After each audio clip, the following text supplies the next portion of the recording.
d'autant plus que je suis une ancienne finistérienne de Brest, donc c'est avec encore plus de plaisir que je suis ici, et mon cœur a toujours resté au Finistère, malgré maintenant 20 ans au Québec. Donc je voudrais aussi remercier infiniment Pascal Jarnaud de nous avoir invités, Alexandre et moi, à pouvoir échanger avec vous sur un petit peu notre expérience québécoise, qui n'est pas une expérience canadienne aussi, il faudrait quand même aussi le préciser. L'autre chose, évidemment, vous allez être excessivement déçus par nos piètres accents québécois, puisque nous sommes tous les deux d'origine française. Donc la colonisation des Français au Québec continue, là. Donc, mais certains reviennent, non, n'est-ce pas, comme Alexandre, qui a décidé de revenir habiter en France. Donc on va faire un duo, là aussi ça va être une première internationale, c'est la première fois que nous faisons ça tous les deux, donc profitez-en, c'est assez exceptionnel, on a répété quand même beaucoup tous les deux, donc voilà, c'est un vrai bonheur en tout cas de pouvoir le faire avec Alexandre. Donc de quoi on va parler? Eh bien un peu de, comme vous appelez ça, un retour d'expérience, et un peu vous partager ce qu'on a fait à Montréal au cours de ces dernières années et qui a un peu essaimé sur l'ensemble du Québec et aussi finalement dans d'autres provinces canadiennes. Et puis, bien sûr, avec toutes nos belles conversations qu'on a avec nos collègues en France, on a évidemment beaucoup travaillé ensemble ces derniers temps. Donc, on va vous représenter une petite histoire, un peu de la façon dont ça s'est structuré. Puis, Alexandre va faire aussi tout un pan sur ce qui concerne la formation, puisqu'elle a été beaucoup impliquée dans tout le domaine de la formation des professionnels de la santé. Je vais vous proposer en tout cas de vous présenter quelques exemples que l'on a menés au Québec, à titre un peu illustratif de la manière dont on travaille. Et puis l'idée aussi, c'est que pour certaines choses, vous avez déjà quand même fait des choses intéressantes, mais c'est vraiment le dialogue de voir un peu comment on s'y prend et comment on met en place ce genre de choses. Je vais revenir un peu sur les principaux leviers qu'on a utilisés, puis un peu notre, entre guillemets, boîte à outils. Et finalement, un peu comment on arrive à mieux mobiliser les savoirs expérientiels, puisque on a encore des critiques à se faire et puis on peut encore beaucoup s'améliorer. Voilà, donc rapidement, vous savez que pour certains, vous l'avez déjà entendu maintes fois, mais Angela Coulter, qui travaille dans le domaine maintenant depuis plus d'une quinzaine d'années, a été la première à mettre en évidence que finalement, quand on était atteint de maladies chroniques, on était amené à régler beaucoup de problématiques tout seul, sans être en relation avec son professionnel de la santé, et que ça, c'était source évidemment de développement de compétences et de savoir, que manifestement le système de santé ne mobilisait pas suffisamment. Donc il y avait vraiment quelque chose d'intéressant à aller chercher. Il y a aussi le professeur Grimaldi qui récemment avait donc fait paraître un livre que j'ai beaucoup apprécié sur vraiment la naissance de la troisième médecine, qui montre bien qu'effectivement, avec l'explosion des maladies chroniques, on se retrouve avec des patients aussi qui ont accès à de plus en plus d'informations, qui sont amenés donc à vivre avec des problématiques sur de longues périodes de temps et qui finalement mettent en place des stratégies pour être capables de pouvoir vivre le mieux possible dans ce contexte-là. Donc ça entraîne évidemment aussi un changement de la médecine, les fameux 4P, c'est ça, les 4P que je trouve toujours très intéressants, là, la médecine préventive, précise, prédictive et surtout personnalisée. Puis c'est ça qui est intéressant aussi, c'est vraiment ce mouvement dans lequel on s'inscrit. C'est que malgré le fait d'être une médecin de santé publique, ce qui m'intéresse, c'est vraiment d'être capable de pouvoir réconcilier deux domaines qui ont tendance de temps en temps à tirer la couverture l'un vers l'autre, alors que je pense qu'on est capable de, au contraire, faire les deux simultanément. Donc ça modifie évidemment aussi les rapports entre les professionnels de la santé et les usagers et les patients, puisqu'on a des relations de pouvoir qui sont en train de changer, avec évidemment une reconnaissance des savoirs expérientiels des patients. Alors qu'est-ce que c'est que les savoirs expérientiels? Donc là j'ai pris une définition française. C'est donc Emmanuel Jouet qui proposait vraiment de dire que c'est aussi le développement justement de ce que vous nous disiez en introduction, les savoirs, non seulement les savoirs que l'on acquiert, mais aussi le savoir-être et le savoir-faire que l'on développe tout au long de sa vie. Ce que je trouve aussi très intéressant, c'est que la maladie, c'est une façon aussi d'apprendre sur soi et de se transformer et d'aller faire chercher une nouvelle identité. Et finalement, c'est une expérience assez autodidacte, effectivement, avec l'éducation thérapeutique, disons que progressivement l'autodidacte se fait ramener, entre guillemets, par les universités. Et ce qui est intéressant, c'est que ça s'inscrit dans un processus continu tout au long de sa vie. Alors, une diapositive qui est un petit peu lourde, mais qui est excessivement intéressante, c'est un peu de vous montrer la manière dont a évolué un peu la pensée en lien avec les relations entre les professionnels de santé et les patients. Donc moi en tout cas je suis un magnifique produit du paternalisme. J'ai fait en tous les cas quelques stages en clinique qui m'ont un petit peu traumatisé sur la capacité de vie et de mort que nous avions grâce à notre belle blouse blanche, notre stéthoscope mis évidemment avec un très très joli mouvement tout autour du cou qui nous permettait de pouvoir dire, là, celui-là, on va l'acheter ce soir, alors que celui-là, on le garde encore en vie. Je vous jure, moi, j'ai vraiment vécu ça. Et j'ai pas trouvé ça drôle du tout de voir à quel point on était complètement déconnectés des familles, des êtres humains dans lesquels on était quand même en interaction, et qu'il était temps de faire quelque chose. Donc je me suis dit, la santé publique, ça va m'y amener d'une façon ou d'une autre. Donc là, vous pouvez voir ici, en tous les cas, que pendant effectivement très longtemps, on a vraiment été dans un schéma quand même d'autorité assez important. Je pense qu'on y est toujours un tout petit peu quand même, mais disons qu'il a un petit peu évolué. Et on a eu quand même des très très beaux modèles qui se sont mis en place dans les années 80, en particulier chez les hémophiles, avec une très très belle collaboration entre les hématologues, les hémophiles, les familles, etc., pour essayer de travailler aussi sur la recherche et développer de nouvelles façons de faire. Et puis, patatras, il y a eu effectivement le scandale du sang contaminé, une perte de confiance absolument énorme, évidemment, et quand on est dans la perte de confiance, eh bien, on est dans la revendication des droits. Et effectivement, de travailler de façon sereine et d'essayer de co-construire ensemble, c'est un petit peu délicat. Donc c'est effectivement tout le mouvement dans les années 2000-2010 qui progressivement a apporté en tous les cas l'idée de la reconnaissance des savoirs à la fois des professionnels de la santé et des patients, et d'essayer de voir de quelle manière on pouvait travailler d'une manière beaucoup plus positive. Donc c'est un peu ça l'objet de cette diapositive, où vous voyez un peu les différents modèles tels qu'ils sont mis en place, pour aboutir donc au modèle que l'on a proposé à Montréal, de montrer que les patients sont des membres à part entière de l'équipe.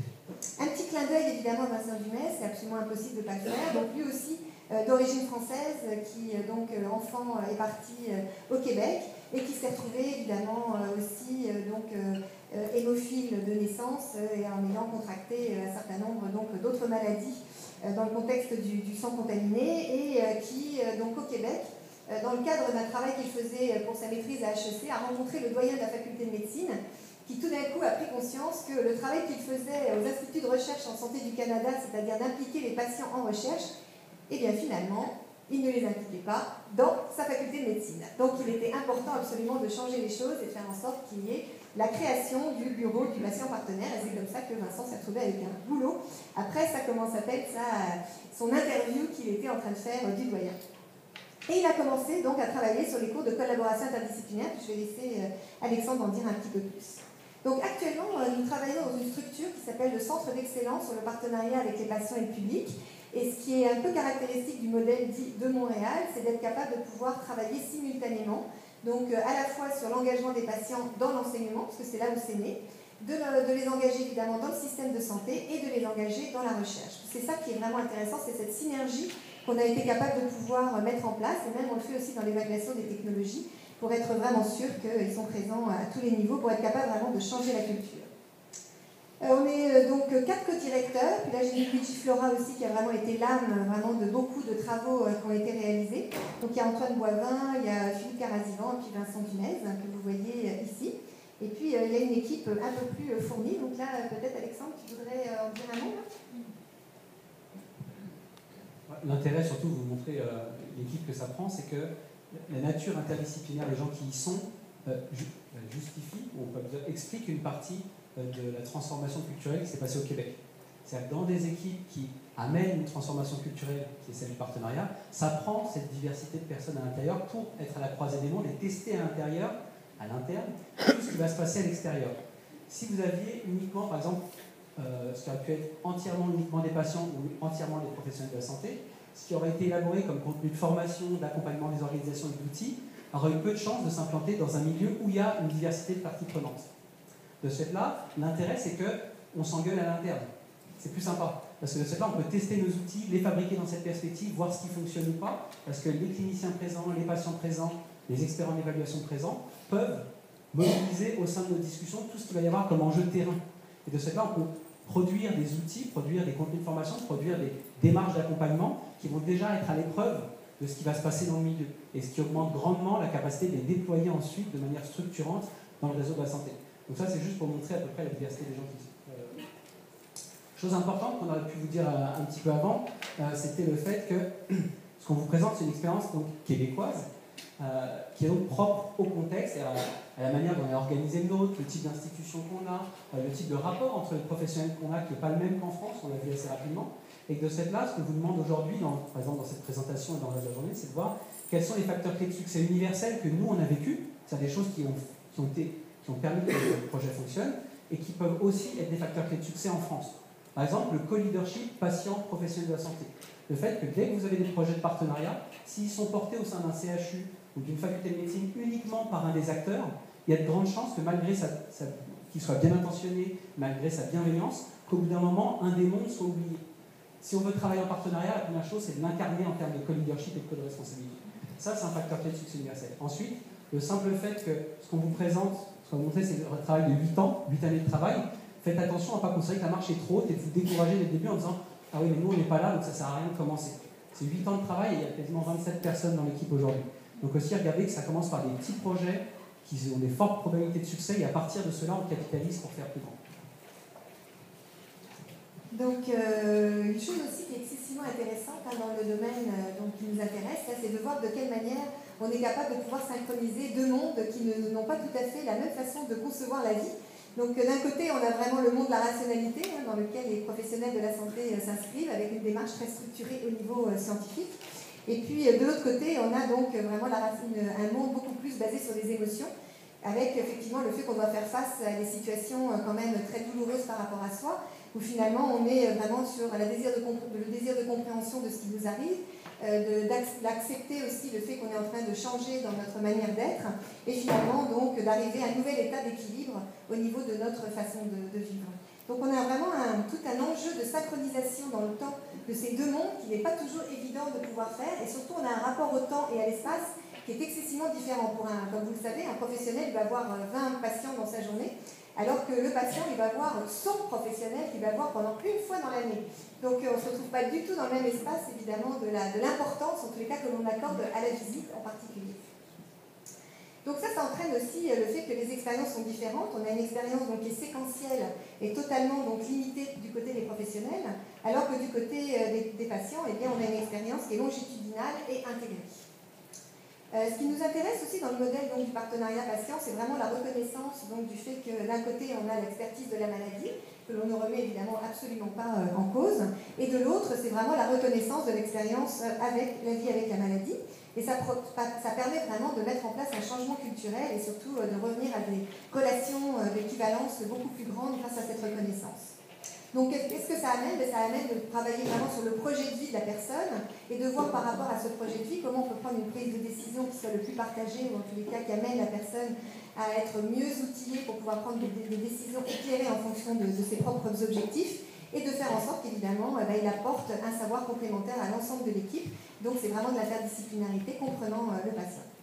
Une chose aussi sur laquelle on a travaillé à Montréal, c'est vraiment de montrer quelque chose que vous faites maintenant aussi en France, c'est de voir qu'il y a un peu comme des carrières de patients. Donc évidemment, il y a le fait qu'on peut être partenaire de ces soins et d'être vraiment très actif et de faire en sorte vraiment d'avoir un certain contrôle par rapport à ce qui nous arrive, mais aussi effectivement, grâce à notre expérience, on peut avoir envie de pouvoir la mettre à profit. Pascal, tu nous caches la diapo là. T'es trop grand, on va te couper la tête. Donc la deuxième, c'est vraiment de mettre à profit son expérience pour faire en sorte que d'autres puissent en bénéficier. Donc c'est le deuxième niveau. Et puis ensuite, on peut carrément devenir des patients leaders, c'est-à-dire que vraiment on va porter la cause et de faire en sorte qu'il y ait vraiment des changements importants au niveau plus systémique. Donc c'est un peu tout cet engrenage de différents niveaux d'engagement qui est excessivement important à avoir de façon simultanée. Et ça, dans vos projets aussi, quand on les met en place, c'est vraiment garder à l'esprit qu'on peut avoir différents rôles qui sont donnés aux personnes. On a aussi Luigi Flora qui a travaillé sur l'arbre de différents engagements des patients, donc avec 3 grandes branches. Donc vous voyez que la population après avec des problèmes de santé peut se retrouver soit travailler avec le système de santé qui est en bleu, soit travailler dans l'enseignement, donc c'est ce qu'on voit dans le orange, ou dans le côté vraiment vert qui est tout ce qui est recherche. Ce qui est intéressant aussi dans notre modèle, c'est vraiment le côté des patients coach, c'est-à-dire qu'il y a des patients qui peuvent vraiment aider d'autres patients à prendre leur place et vraiment être capables de pouvoir finalement travailler de façon la plus harmonieuse avec les professionnels de la santé. Je vais y revenir. Donc, dans le cadre de l'éducation médicale, Alexandre? Juste pour vous dire, quand on parle de tous ces enjeux de synchronicité, par exemple, on n'a pas le même rapport au temps. Le fait qu'un professionnel arrive et lui pense sa journée en fonction des personnes qui arrivent derrière, que la personne elle vient voir son médecin qu'elle attend depuis 4 mois, le rendez-vous, elle s'y est préparée, elle a discuté avec sa famille, puis elle revient, puis elle va discuter avec ses enfants, puis d'autres personnes. Fait en sorte que quand on vous partage ces enjeux-là, c'est pas juste pour les caractériser ou les identifier, c'est pour dire que donc quand vous allez travailler en partenariat au sein des organisations sur un comité, sur l'élaboration d'une formation, etc., vous allez avoir ces enjeux. Donc quand on les emmène on travaille avec des usagers expérimentés et on les amène dans le cadre de la gestion, on la rencontre, c'est 45 minutes et puis on a un livrable à la fin. Et puis, si vous mettez pleinement, vous ne réinterrogez pas le cadre de l'engagement des usagers expérimentés, il y a peu de chances que leur temporalité, leur rapport au savoir, etc., puissent travailler en complémentarité avec le vôtre et que vous soyez réellement en partenariat. Si vous amenez les autres dans votre monde, vous allez trouver que leur valeur ajoutée n'est pas très intéressante. C'est normal si ce n'est pas le leur. Puis de ce fait-là, c'est difficile de les juger à partir du vôtre, de ce qu'eux apportent, leur demander de rentrer dans le vôtre. Donc d'un côté comme de l'autre, l'important c'est d'être capable de faire cet effort de décentrement qui fait qu'on reconnaît qu'on ne marche pas au même rythme, qu'on a des intérêts différents et que de ce fait-là, il va falloir créer les conditions de cet accueil-là. On vous parle rapidement d'éducation médicale, même si ce n'est pas le terrain de jeu de la majorité d'entre vous, mais c'est pour vous forcer justement à vous montrer l'équivalent d'une transformation culturelle en termes de partenariat dans un autre milieu, pour éviter que vos réflexes habituels ressortent en disant « Ah non, ça c'est pas possible ». Sinon, on le fait dans un autre, donc vous ne connaissez pas encore, vous allez peut-être vous laisser dire tenté par le fait qu'on pourrait avoir un patient qui co-dirige une faculté de médecine, qui co-dirige un département universitaire comme à l'Université de Montréal. Donc, en gros, c'est juste pour montrer le portrait global de ce qui se passe aujourd'hui à l'Université de Montréal. C'est de dire qu'on a à la fois des patients qui contribuent à l'actualisation de la vision de ce que devrait faire une faculté de médecine, donc non plus quel est le médecin de demain, mais d'abord quel est le patient de demain. Et ensuite, on pense quel professionnel on a pour travailler avec les patients, plutôt que l'inverse. Ce qu'on a fait pendant des années à l'Université de Montréal, c'est de dire quel est le médecin de demain. Et là, on faisait un médecin super qui connaît tout. Puis là, forcément, en face, on disait bon, maintenant, c'est quoi les patients sur le terrain? Ah, ça fait forcément des patients très passifs. Parce qu'on a tellement un super médecin d'un côté sur lequel on va discuter que le rôle du patient est de s'adapter au type de médecin qu'on a formé à la faculté de médecine. Donc, juste la participation des patients ressources à l'Université de Montréal a permis de réinterroger ce cadre-là, de dire l'inverse. Quels sont les patients avec qui on est confronté et donc comment on forme les professionnels de santé à s'adapter à cette réalité-là. Donc c'est ça l'intérêt par exemple d'avoir des patients ressources en gouvernance. Ils sont au conseil de faculté, au comité de programme, au comité de réforme d'admission. Et donc aujourd'hui on a des patients formateurs à l'Université de Montréal qui participent à la sélection des étudiants en médecine, qui participent à leur évaluation et qui co-enseignent et co-dirigent certains départements. Vous voyez, quand on parle de transformation culturelle, c'est qu'une fois que vous avez des gens qui viennent avec cette expérience de vie avec la maladie et qui participent aux décisions structurantes de la faculté, ça permet ça. Il y en a environ 250, ils sont sur l'ensemble des années du programme de médecine et sur les 3 premières années de l'ensemble des autres professionnels de la santé. Et juste pour vous dire l'importance de penser l'équivalent dans votre institution, c'est de dire qu'il vous faut des fonctions de soutien. Nous, on a des leaders pédagogiques, c'est-à-dire des gens, des cliniciens, des infirmières, des ergothérapeutes, des travailleurs sociaux, qui sont un peu plus motivés que leurs collègues et qui, de ce fait-là, pédagogiquement, qui disent on aimerait ça réfléchir à ce genre de dispositif, mais on ne sait pas comment. Et nous, on a monté cette entité de soutien qui dit nous, on va vous prêter un conseiller pédagogique qui va vous accompagner dans le déploiement, l'évaluation de la chose, pour voir si ça fonctionne ou pas, ou s'il faut changer nos pratiques.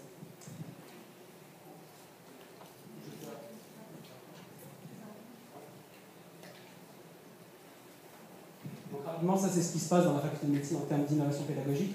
L'éthique clinique a été le vecteur principal, le catalyseur des pratiques de partenariat. Donc le fait qu'on ait eu un groupe de néonatologistes, en gros de médecins spécialistes de manière générale, qui ont utilisé le fil conducteur de la compétence d'éthique clinique pour intégrer les pratiques réflexives dans lesquelles les patients formateurs font du débriefing, animent les discussions sur les enjeux éthiques, fait en sorte que ça a permis de rentrer plus légitimement et de manière plus crédible dans la formation des professionnels. Donc aussi, dans vos institutions, regardez quelles sont les opportunités qui émergent, regardez quelles sont les personnes qui sont les plus motivées, et puis allez là-dessus plutôt que de se dire de toute façon le partenariat c'est via l'éthique. Dans la nôtre, ça a été via l'éthique. Regardez dans votre organisation quels sont les vecteurs de déploiement les plus pertinents pour ça, et allez-y avec les gens qui sont les plus motivés pour ça. Ok, donc moi je vais effectivement rapidement vous présenter comment on peut mobiliser les savoirs expérientiels dans le système de santé. Donc je m'étais amusée un peu à essayer de modéliser la manière dont on peut justement aller les chercher et puis avoir vraiment une source intéressante pour améliorer notre système de santé. Alors ça peut être excessivement passif, donc c'est ce qu'on voit ici avec le recueil de l'expérience patient, qui peut ou se traduire par des plaintes ou des questionnaires d'expérience patient ou par des histoires de patients. Ça, l'histoire de patient, vous savez à quel point c'est puissant puisque ça va nous chercher dans nos émotions et que de temps en temps on a besoin de se faire ramener vraiment sur les histoires, et c'est ça qu'on va voir dans la scénette tout à l'heure, à quel point évidemment on est d'abord des êtres émotifs, donc c'est une façon de nous raccrocher à la réalité de ce que vivent les gens dans le système.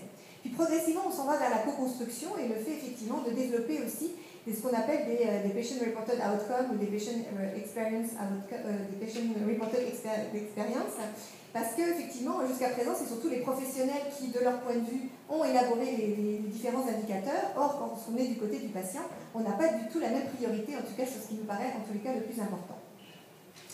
Une chose aussi sur laquelle on a travaillé, c'est d'essayer de voir un peu les différents niveaux d'engagement. Donc ça peut être de l'information, ça peut être de la consultation, vous savez quand on fait des focus group par exemple, ça peut être de la collaboration quand on est sur des groupes de travail, et quand on est dans la co-construction, là on fait vraiment du co-leadership, et là c'est vraiment normalement à parité entre nombre de professionnels et de patients. On peut le faire à plusieurs niveaux, là je vous montre évidemment au niveau clinique, organisationnel ou stratégique, mais on peut le faire évidemment comme on a vu dans la formation, même en santé publique, etc. Donc là, je vais vous présenter un certain nombre d'exemples sur lesquels on a travaillé au Québec et qui ont été des puissants, en tous les cas, leviers de changement dans nos organisations. Une première dont vous avez sûrement entendu parler et qu'on appelle aussi les gambas, c'est vraiment la capacité pour les directeurs d'établissement de descendre auprès des patients. Ça, pour moi, en tous les cas, c'est une des choses les plus importantes et on devrait changer absolument la manière dont on forme nos futurs directeurs et même ceux qui sont en place. C'est vraiment de savoir qu'il y a des gens qui sont dans des lits et qui vont aussi voir des consultations et qui comprennent un peu comment ça se réalise. Et donc c'est quelque chose qui a été mené donc, en Montérégie Est, où vraiment la PDG a décidé que tous les vendredis, elle enlevait 2 heures pour aller à la rencontre des patients, même à domicile, pour aller savoir quelle était leur réalité et qu'elle soit capable ensuite de la ramener dans son établissement et que ça nourrisse aussi son quotidien, qu'elle le ramène au comité de direction. Donc ça a été en tous les cas une des choses absolument spectaculaires parce que c'est pas justement aller chercher un problème, c'est vraiment de valoriser ce qui est fait réellement. Et ça permet de valoriser des gens qui ont fait des choses assez spectaculaires dans l'établissement et puis de travailler aussi sur des pistes d'amélioration. Et ce qui est bien, c'est que comme on a été touché par l'histoire, on a envie d'agir vite. On n'est pas à créer le grand comité qui va révolutionner la planète. Là, c'est vraiment rapidement, on va mettre en place des choses. Et l'évaluation a été très spectaculaire, on a fait un travail là-dessus, et ça permet vraiment de changer beaucoup plus rapidement la culture de l'établissement, ça permet de changer ses valeurs, de changer la manière d'aller chercher l'expérience patient, de valoriser aussi en interne les professionnels qui sont là, qui contribuent eux-mêmes à être des leaders dans le domaine. Une autre chose sur laquelle on a beaucoup travaillé, c'est les plans individualisés de soins, ce que vous appelez aussi les plans de soins, je pense, ici. Et il y a vraiment dans la loi, en tout cas au Québec, la nécessité de le faire. On ne se donne pas toujours le temps de le faire, mais je vais vous donner un exemple ici assez prégnant. Ah, elle a disparu ma diapo. Oups, bon, ben, je vais vous la raconter, c'est pas grave. Ah non.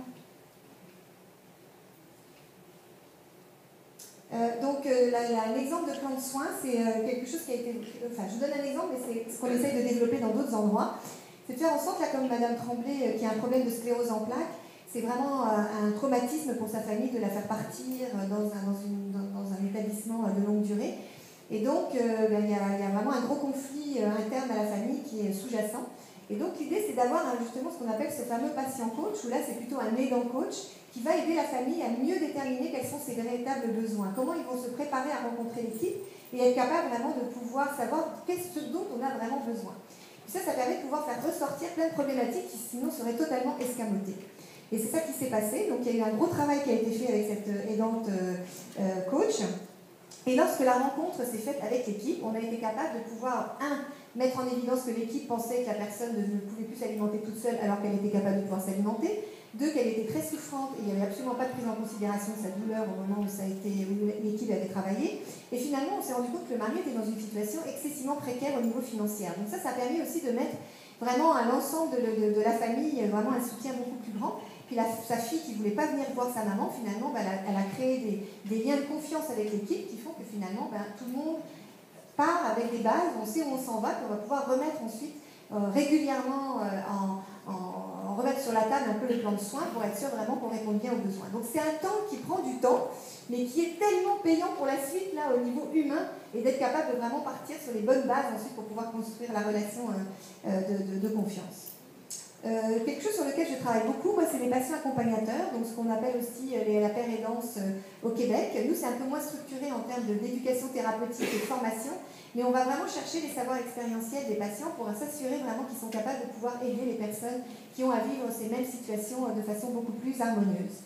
Donc on l'a évidemment beaucoup en santé mentale, mais nous, au Québec, on a travaillé beaucoup d'abord sur la réadaptation. Donc c'est un travail de co-construction, on est parti d'une feuille blanche, et on a fait confiance au processus de co-construction, avec un patient qui avait eu un accident très grave de la main, où il a eu une réimplantation et une revascularisation. Et on s'était rendu compte qu'il y avait beaucoup d'entraide au moment des salles d'ergothérapie, puisque le patient était capable de pouvoir se projeter dans les différentes étapes dans lesquelles il allait passer, puisque dans la table, il y avait quelqu'un qui avait 1 semaine, 3 mois, 6 mois, 1 an, et il était capable de pouvoir dire, bon, si je fais tout ce travail-là, je vais être capable d'arriver jusque-là. Et c'est souvent ça qui fait, c'est que les gens décrochent, parce que c'est quand même excessivement difficile comme réadaptation, et donc le fait de pouvoir se projeter, ça vous ramène de pouvoir discuter avec d'autres qui ont vécu ça. Donc on est parti là-dessus, puis avec un petit échantillon de patients, on s'est rendu compte quand même, de façon étonnante, c'est que la capacité de réadaptation était bien plus grande, et aussi la perception du handicap était beaucoup moins importante quand on bénéficiait du soutien par les pairs, et aussi que là on avait une capacité de gestion de la douleur qui était bien meilleure. Donc ça nous a amené évidemment à mettre en place ce qu'on appelle un essai pragmatique randomisé. Donc on vient juste de débuter, où on va vraiment sélectionner les patients pour voir ceux qui vont avoir un patient accompagnateur et ceux qui ne vont pas l'avoir, mais vraiment dans la vie de tous les jours. Donc comment ça se passe et comment ça va avoir un impact au niveau clinique et de l'éducation. Une des grandes forces de notre modèle, c'est aussi de travailler en laboratoire vivant. Donc d'être capable dès le départ d'avoir l'ensemble des acteurs qui vont avoir un rôle à jouer tout au long de du processus. Et ça demande un peu ce qu'on appelle, nous, au Québec, d'identifier les parties prenantes. Donc c'est vraiment au départ aussi avoir un temps d'arrêt pour dire mais c'est qui va être vraiment important pour essayer de réfléchir à ce dont on est en train de parler. Et puis éventuellement, si on en a oublié, de les intégrer le plus rapidement possible pour faire en sorte d'être capable d'avoir les ressources et les bonnes personnes au bon moment. Là, je vais passer rapidement, mais il y a eu vraiment tout le parcours de soins a été revu et fait par les patients eux-mêmes. On a réfléchi aussi à quel moment on devait faire le recueil de données, etc. avec eux. Donc c'est vraiment un projet qui est issu, en tous les cas, de la perception des patients et non pas des professionnels. Moi, j'ai un gros projet avec 7 établissements au Québec. On introduit aussi des patients accompagnateurs dans les lieux de soins, parce que moi, je pense que c'est que comme ça qu'on changera les mentalités et la culture dans les établissements. C'est d'amener les patients auprès des professionnels au jour le jour. Donc, c'est ce qu'on essaye de faire en oncologie, et je ne peux pas ne pas vous dire qu'il y a énormément de résistance. Finalement, ce que j'apprends de ce projet, c'est que c'est vraiment basé sur la confiance thérapeutique entre des anciens patients et des professionnels de la santé qui sont donc d'accord après de pouvoir les intégrer progressivement dans les équipes et les amener finalement à faire des consultations en complémentarité avec ce que font les professionnels. Donc nos patients accompagnateurs au Québec, ce qu'ils font, c'est surtout évidemment mobiliser leur expérience auprès d'autres patients, de soutenir et d'habiliter les patients à être plus en partenariat et de mieux se préparer et d'être quand même très au clair sur ce dont ils ont besoin, d'apporter donc leur expérience et leur expertise à l'équipe soignante pour leur amener un autre point de vue et finalement réhumaniser aussi la manière de travailler. Et finalement, ce que j'aime beaucoup, c'est leur côté bilinguisme, c'est qu'ils sont capables d'être des passeurs entre le monde des professionnels et des patients, donc elles pourraient vraiment s'assurer que chacun comprend bien la problématique de l'autre. Donc des exemples d'activités, ils peuvent évidemment aider les patients à se préparer à leur visite, ils peuvent être présents lors des consultations, ils peuvent être aussi présents lors des staffs, ils peuvent donc aussi animer ou co-animer un certain nombre d'activités, évidemment aussi répondre aux patients directement. Là, je vais rapidement vous parler de Sainte-Justine, qui est en lien avec nos amis de l'éthique clinique, où je trouve assez remarquable le fait qu'en néonatologie, on implique les familles en fonction du degré où ils le souhaitent. Donc quand, par exemple, une famille arrive avec un nouveau-né, qui est donc prémat, on leur demande vraiment toute une liste de tâches qu'ils peuvent faire, et ils peuvent très bien être super impliqués dans les soins, jusqu'à effectivement un retrait total. Donc on leur donne une gamme absolument totale. Et puis ensuite, pour les parents qui ont déjà vécu ce genre de choses, ils peuvent venir pour les consultations, ils peuvent être présents pour des annonces de diagnostic, ils peuvent être présents pour la relecture des documents, enfin bref, vraiment il y a une énorme possibilité en fonction de là où on en est dans son parcours, on vous permet de pouvoir être présent sur les lieux de soins. Il faut savoir aussi qu'on est dans des hôpitaux maintenant qui sont de plus en plus 24/7, c'est-à-dire que la famille peut être présente toute la journée, la nuit, à n'importe quel moment. Donc vous pouvez imaginer, ça aussi c'est un changement radical des équipes, là où on a le droit de venir de 2h à 4h, n'est-ce pas, et encore. Donc là c'est vraiment l'ouverture totale, même dans des endroits qui sont quand même à haut risque de sécurité. Au niveau organisationnel, on a travaillé sur un certain nombre de choses. Je vais rapidement vous présenter le programme Partenaire de soins, qui est surtout un programme donc, pour constituer des comités d'amélioration continue. Alors ça c'est quelque chose qui vous touche beaucoup par l'intermédiaire de la certification, comment on mobilise les patients. Puis là, c'est un exemple qu'on a réalisé au Québec, c'est vraiment de créer des équipes qui soient le plus équilibrées possible. Donc, issues, par exemple, du service de pneumo, on pourrait avoir évidemment un co-leadership qui serait réalisé par un médecin, même un triple leadership souvent, là, c'est-à-dire un médecin, un cadre de santé et puis un patient.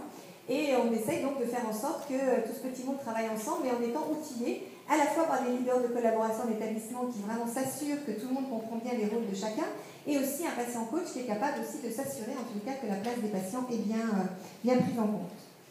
Donc là, c'est un peu les patients coach. Là, allez, docteur, on lève les genoux. C'est effectivement un peu le changement de paradigme où progressivement, c'est les patients aussi qui prennent un peu plus de pouvoir. Donc, dans le cadre des programmes d'amélioration continue de la qualité, là, il y a vraiment eu quelque chose d'excessivement intéressant. C'est vraiment une remise en cause, souvent, des hypothèses qui ont été amenées par les praticiens.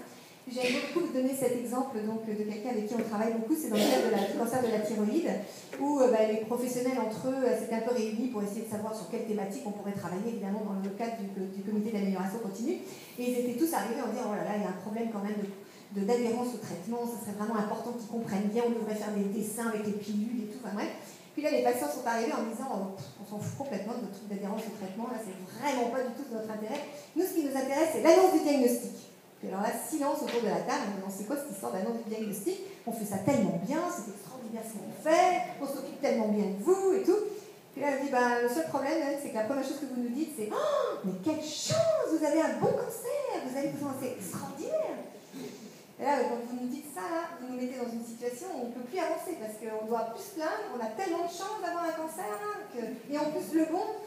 Donc là, il va falloir que vous changiez complètement et radicalement votre discours parce que d'abord, c'est un vrai cancer et qu'on doit se battre et qu'on a besoin de vous pour nous aider. Donc ça a vraiment changé complètement la manière de concevoir, en tous les cas, le comité d'amélioration continue.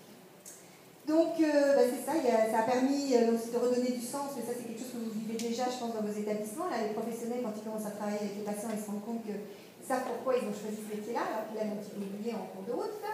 Et puis, les patients, c'est sûr que ça valorise évidemment beaucoup, finalement, quelque chose qui était excessivement douloureux, finalement, qui est mis à contribution pour tous.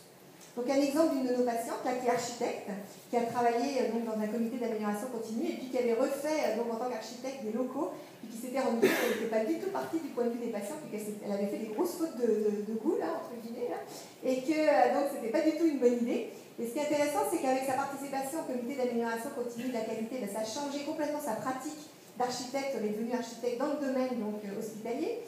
Et puis, comme elle le montre ici, c'est que finalement, elle s'implique beaucoup plus dans ses traitements, elle prépare ses rendez-vous, elle veut comprendre, elle s'oblige vraiment à mettre au défi, en tout cas, sa compréhension des choses pour être vraiment encore plus en partenariat avec ses professionnels. Et elle est devenue finalement la responsable de tous les bâtiments d'un centre hospitalier au Québec. Donc, c'est vraiment une très très belle carrière aussi qu'elle a réalisée. Là, j'ai passé en Gaspésie, j'aurais dû mettre une petite carte, mais pour ceux qui ne savent pas, c'est un peu la Bretagne du Québec, là c'est le bout du bout, là, entre guillemets, donc le début. Et donc en Gaspésie, ils sont super innovants, comme les Bretons, évidemment. Et eux, ce qui les intéresse, c'est vraiment de faire en sorte que les patients sont vraiment impliqués dans la sécurité des soins. Et là, vous voyez le comité, ça je suis très fière de ça, vous voyez que le comité, c'est 17 patients sur 19, donc il n'y a plus que 2 gestionnaires, et c'est 17 patients qui sont en train de mener donc, tout l'engagement des patients dans la sécurité des soins. Et ils ont décidé donc de vraiment créer des duos, et en particulier des patients qui vont directement auprès des équipes pour faire des entrevues avec les patients et avec les professionnels pour comprendre un peu les problèmes de sécurité qu'ils ont rencontrés. Puis une petite anecdote, c'est que donc souvent il y a un cadre de santé avec un patient, puis là on va rencontrer un patient qui est présent, puis on lui demande un peu comment s'est passé son séjour, tout s'est bien passé, les soins étaient extraordinaires, tout est allé bien, etc. Puis ensuite le cadre sort, et là la vraie conversation commence. Disons que là ils sont complètement trompés dans les médicaments, là j'ai attendu je ne sais pas trop combien de temps, on m'a jamais rien expliqué, enfin bref, alors là c'est le déballage, et on se rend compte que finalement si on veut vraiment la vraie expérience, et là encore c'est le cœur à cœur, c'est entre les patients eux-mêmes que les choses vont vraiment sortir et qu'on va avoir la vraie information sur laquelle on va pouvoir travailler. Donc eux, ils sont en train de travailler aussi sur un système vraiment rapide de diffusion. On avait envie de faire le 1, 2, 3, 4 là, et puis on peut laisser un message, comme ça on peut vraiment expliquer comment on peut contribuer. Et puis surtout, c'est de faire refaire la boucle, parce que souvent on déclare, mais on ne sait pas après comment finalement la déclaration est devenue vraiment un outil d'amélioration. Donc c'est ça qu'ils sont en train de faire aussi, ces patients-là, les 17 qui ont été mobilisés, c'est qu'ils font la rétroaction pour s'assurer en tous les cas que tout ce qui a été amené comme un problème de sécurité soit bien intégré. Et finalement, ils sont en train de le faire en un nouveau, vous savez, quand on arrive dans un avion et qu'on a droit à notre petit, speech excessivement sympathique de nous expliquer les règles de base de sécurité, eh bien, nous devrions évidemment avoir ce genre de choses aussi dans nos établissements. Ça nous paraît absolument la base. Quand on rentre dans un établissement, eh bien, on a droit aux règles de sécurité de base pour s'assurer. Et c'est fait par les patients eux-mêmes pour montrer leur rôle important.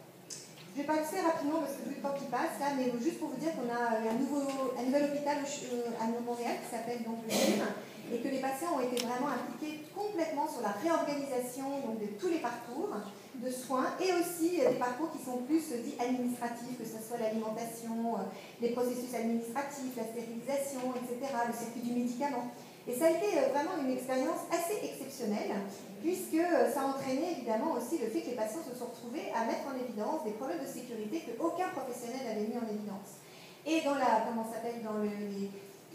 parcours de soins qu'ils ont fait, par exemple, sur l'arrivée de quelqu'un qui souffre d'un accident vasculaire cérébral, la patiente qui a joué le rôle, qui est une vraie patiente, s'est rendu compte, mais alors vraiment du fait que les professionnels n'avaient absolument pas compris qu'elle n'était pas capable de parler, qu'elle n'était pas capable de s'exprimer, qu'il y avait plein de fautes qui avaient été faites en fonction de ça, en prenant des acquis qui n'étaient pas les bons. Et là, elle s'est retrouvée dans une situation très délicate qui était de revenir sur l'expérience et d'expliquer ce qui s'était passé de façon la plus constructive pour l'équipe. Là aussi, il faut qu'on outille nos patients à être capables de pouvoir le faire, parce que sinon, ils se retrouvent dans une situation qui peut être excessivement difficile et délicate. Donc, ça peut être effectivement assez chaotique. Voilà, puis là je vois que je suis à 36 minutes, donc il faut vraiment que j'accélère. On a comment s'appelle, c'est ça, il va falloir que j'arrête, je pense, même maintenant. Je vais peut-être alors passer directement à un peu à ma boîte à outils, quand même, parce que ça serait dommage de pas... Donc on a fait un très beau projet sur les cancers de la tête et du cou, pour montrer effectivement, pour l'instant, en tous les cas, on utilise très peu l'expérience des patients, donc il faut vraiment beaucoup plus l'intégrer. Et ça, c'est aussi dans le choix des technologies que l'on utilise pour toute la chirurgie, pour s'assurer que les épithèses sont des bonnes épithèses, etc. Donc, qu'est-ce qui se passe actuellement dans nos établissements? Eh bien, on a de plus en plus ce qu'on appelle des créations de banques de patients. Et ça, c'est des banques qui peuvent se faire au niveau de l'ensemble d'un établissement, plus particulièrement d'un programme. On peut avoir donc des mobilisations donc, de patients très rapidement pour participer à des processus dans ce qu'on appelle la certification. On a aussi donc des interlocuteurs pour tester des idées ou des projets assez rapidement pour être capable de pouvoir s'assurer que ce que l'on fait, on le fait bien. Et finalement aussi, de plus en plus, les établissements mettent en place donc, des politiques qualité qui sont complètement axées sur les besoins des patients et qui sont co-construits avec eux. Donc, vous allez avoir ma présentation, mais vous verrez que vraiment on a développé de plus en plus une démarche vraiment très structurée de l'engagement des patients dans tous les niveaux des établissements, et aussi au niveau de tout ce qui est la médecine de ville. Et puis je veux quand même qu'on reste un petit peu humble dans notre façon de faire, c'est qu'on a fait récemment une étude sur l'ensemble des établissements au Québec. Je ne vais pas tout reprendre, mais vous voyez que le bureau, par exemple, du partenariat qui soutient l'approche de tout ce que l'on fait dans les établissements, eh bien, il n'y en a pas partout. Ce que vous voyez en orange, c'est ce qui est en train de se faire. Donc on n'est pas non plus tout en vert, en train de comme on dit, se péter les bretelles en disant que ça y est, dans tous les établissements, c'est absolument parfait et tout. C'est qu'il y a quand même encore beaucoup de travail à faire, mais ceux qui le font, en tous les cas, apprennent beaucoup aux autres, parce qu'on a monté une communauté de pratique qui permet vraiment de capitaliser sur les expériences des uns et des autres. Donc là, je vais finir avec un peu le grand constat qu'on a fait. On a eu un sommet récemment à Montréal qui montrait un peu je peux quand même dire juste un mot, c'est qu'on a donc, grâce au CEPP et à STC à l'Université de Montréal, plein de boîtes à outils. Donc je vous encourage à aller regarder aussi ce qu'on peut trouver sur nos sites.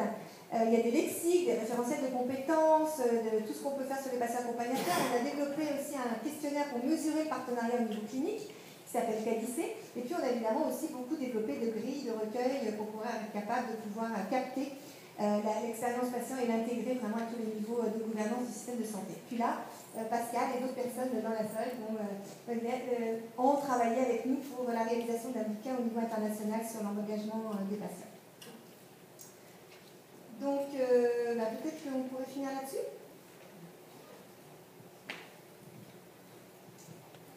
Donc, juste pour vous dire, ce sommet-là réunissait l'ensemble des leaders francophones, enfin ceux qui étaient ici, et qui étaient prêts à traverser la Manche. C'est un peu plus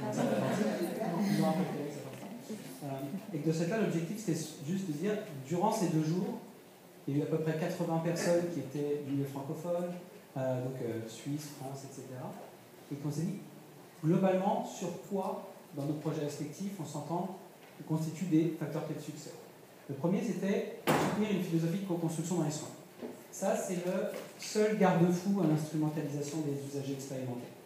Okay, si on ne s'ancre pas dans le soin, avec des cliniciens, dans l'éducation thérapeutique, et toujours avec cette finalité-là, c'est très difficile, c'est pas impossible, c'est plus difficile de ne pas tomber dans des effets d'instrumentalisation. Parce que si le but, par exemple, nous au Centre d'Excellence, notre but, c'est pas d'avoir des patients dans toutes les institutions, à tous les niveaux, dans tous les comités de gouvernance, et ça y est, on est en partenariat. Ça, c'est un moyen pour réussir à ce que le partenariat se fasse dans les soins. Donc juste cet ancrage-là, il est essentiel. Sinon, on peut largement se perdre en route. C'est un moyen, puis ça devient une finalité, puis ça reste la finalité, c'est juste de garder du monde sur un comité. C'est pas l'objectif, ça reste un moyen. Ça, c'est l'étape pour aller quelque part d'autre. Ensuite, améliorer les transitions. Ce qu'on disait tout à l'heure, c'est que beaucoup de professionnels sont dans un endroit où ils s'occupent d'une partie très spécifique du continuum de soins. Le seul et les seuls qui passent à travers l'ensemble de la trajectoire, c'est les patients, enfin les usagers expérimentés et leurs proches. Il n'y a qu'eux qui ont cette vision intégrée.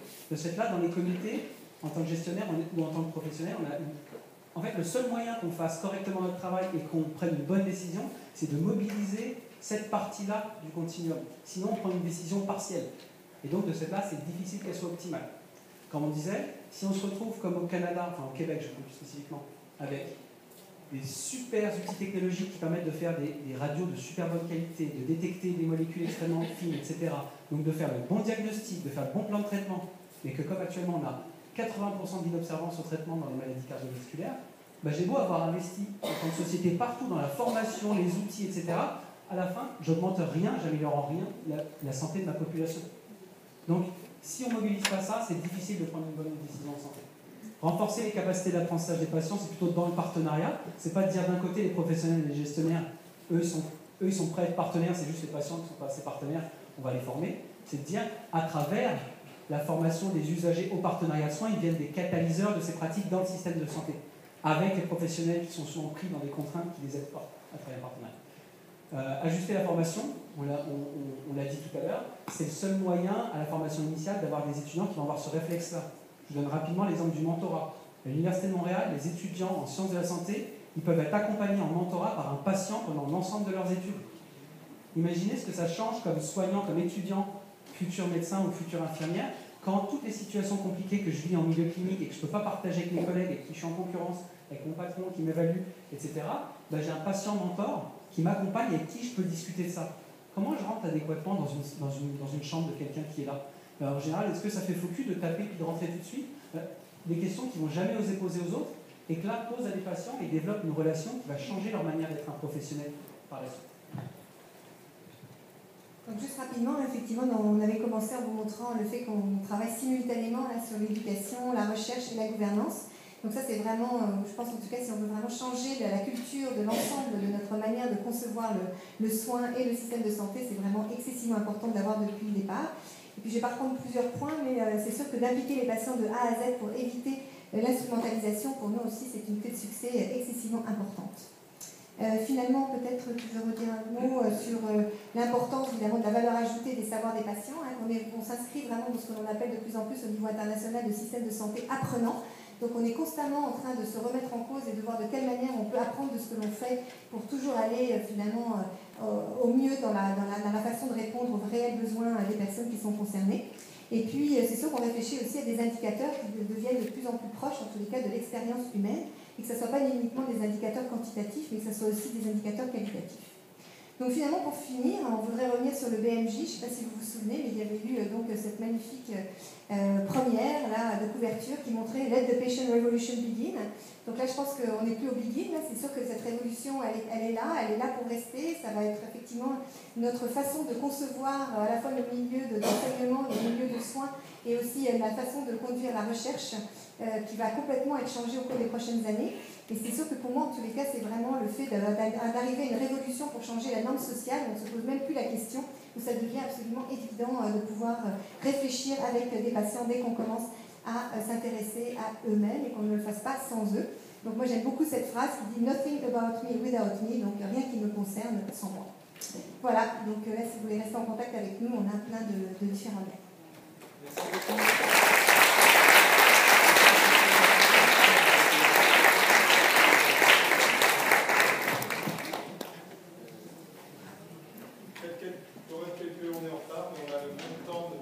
là-dessus. Est-ce qu'il y a peut-être des questions, des réactions, 2, 3, avant qu'on commence à faire le rond? Ils vous ont assommé?